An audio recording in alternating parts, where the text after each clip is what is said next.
চাকা এমনই একটা বস্তু যা শুধুমাত্র গাড়ি চালাতে সাহায্য করেনি, চাকা আমাদের সভ্যতাকেও এগিয়ে নিয়ে গেছে। আজ মোটর গাড়ি, এরোপ্লেন, ট্রেন সব জায়গায় চাকার ভূমিকা অপরিসীম। এমনকি বিদ্যুৎ তৈরির জন্য যে টারবাইন ব্যবহার করা হয় তাও এক ধরনের চাকা।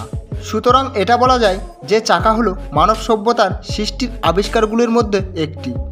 কারণ এই চাকা না থাকলে আজ আমাদের জীবন এগোতে পারতো না। আর এখানে আপনাদেরকে জানিয়ে রাখি, চাকা একটি 100% মানুষের আবিষ্কার। চলুন সহজ ভাষায় বুঝে নিই।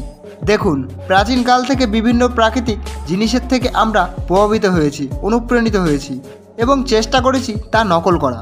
যেমন জঙ্গলে দাবানল দেখে আগুনের আবিষ্কার করে, আধুনিককালে আকাশে পাখি ওড়া দেখে এরোপ্লেনের ধারণা আসে, মাছ দেখে সাবমেরিন আবিষ্কারের ধারণা আসে। এই রকম বহু আবিষ্কারের ধারণা প্রাকৃতিক বিভিন্ন প্রাণী ও জীবদের দেখে ইন্সপায়ার্ড। তবে এই চাকা কিন্তু সম্পূর্ণভাবে একটি স্বাধীন ভাবনা, মানে প্রকৃতিতে কোনো চাকা জাতীয় বস্তু পাওয়া যায় না। আর প্রাচীনকালে এই চাকা যে বা যারা আবিষ্কার করেছিলেন তাদের মাথায় এই আইডিয়া আপনা আপনি এঁটেছিল। সেই সময় হয়তো তারা ভাবতেও পারেনি এই চাকা কিভাবে মানব সভ্যতাকে বদলে দেবে। এবার প্রশ্ন হলো, এই আশ্চর্য জিনিসটি কে বা কারা তৈরি করেছিল এবং কবে এই চাকার আবিষ্কার হয়েছিল? বন্ধুরা, আমি এসকে আপনাদের সাথে আজকের ভিডিওতে চাকা আবিষ্কারের আশ্চর্য ইতিহাস আপনাদের সামনে তুলে ধরব। এই ভিডিওটি শেষ পর্যন্ত দেখতে থাকুন আর চ্যানেলে নতুন হলে অবশ্যই সাবস্ক্রাইব করুন। প্রাচীনকালে মানুষেরা জিনিসপত্র এক জায়গা থেকে আরেক জায়গায় কাঁধে করে নিয়ে যেত। পরে আদিম মানুষেরা পশুদের পোষ মানাতে শেখে, তখন পশুরা এই জিনিসপত্রগুলোকে বহন করত। কিন্তু পরে যখন চাকার আবিষ্কার হয় তখন চাকা দিয়ে পশু টানা গাড়ি বানানো হয়, যেমন গরুর গাড়ি, ঘোড়ার গাড়ি। তবে আপনি জানলে অবাক হবেন, এই চাকার আবিষ্কার কিন্তু গাড়ি বা বহনের জন্য হয়নি। প্রত্নতত্ত্ববিদরা মাটি খুঁড়ে আজ থেকে প্রায় 6000 বছর পুরনো চাকা পান। তারা পরীক্ষা করে দেখেন সেই সময় মেসোপটেমিয়া সভ্যতার এই চাকা মাটির পাত্র বানানোর জন্য ব্যবহার করা হতো। তারা এই চাকা পা বা হাতের সাহায্যে ঘুরিয়ে মাটির পাত্র বানাতো। ঐতিহাসিকরা বলেন, যেই সময়কালে প্রাচীন মানুষেরা চাকার সাহায্যে বিভিন্ন মাটির পাত্র বানানোর কাজ শিখেছিল, ততদিনে মানুষ গ্রাম বা নগরে থাকার প্রক্রিয়াও শিখে ফেলেছিল। তারা চাষ আবাদ করতে জানত, জলপথে যাত্রা করার জন্য ডি বানাতে শিখেছিল, কাপড় সেলাই করার জন্য সুই, বাঁশি, ঘরের ছাউনি এবং বহু জিনিস ততদিনে আবিষ্কার হয়। আর এই জিনিসগুলো কিন্তু চাকা আবিষ্কারের আগেই বানিয়েছিল। কারণ আপনাদের আগেই জানিয়েছি, এই জিনিসগুলোর ধারণা এসেছিল প্রকৃতি থেকে অনুপ্রাণিত হয়ে। যেহেতু চাকা জাতীয় কোনো জিনিস প্রকৃতিতে আগে থেকেই ছিল না, ফলে চাকার আবিষ্কার তুলনামূলকভাবে অনেক দেরিতে হয়।